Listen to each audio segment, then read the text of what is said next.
হ্যাঁ, কি সমস্যা? স্যার আমার হাজবেন্ডের খুব মাথায় ব্যথা। তা ব্যথা কি সবসময় হয় না মাঝে মধ্যে হয়? না, উনি যখন বাড়িতে থাকে তখনই হয়। আপনি কতবার বাপের বাড়ি যান বছরে? ওই 1 থেকে 2 বার। আপনার হাজবেন্ডের মানসিক শান্তির খুব প্রয়োজন আছে। আপনাকে প্রত্যেক মাসে 15 দিন পর পর বাপের বাড়ি যেতে হবে, আর 7 দিন করে থেকে আসতে হবে। আর বাড়িতে যদি হাজবেন্ডের শালী থাকে, তাহলে তাকে মাসে একবার করে হলেও বাড়িতে নিয়ে আসতে হবে।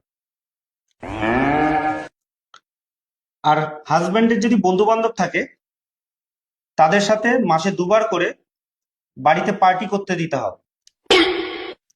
এরকম ভাবে আপনি 7 দিন বা 1 মাস মতো দেখবেন।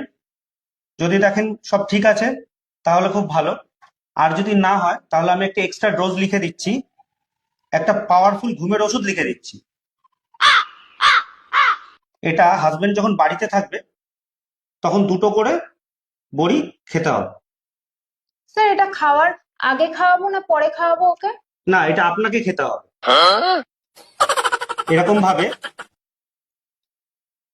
আগামী 3 মাস কন্টিনিউ করবেন। হাজবেন্ড কেমন থাকে আমাকে রেজাল্ট জানিয়ে যাবেন। अबे साले।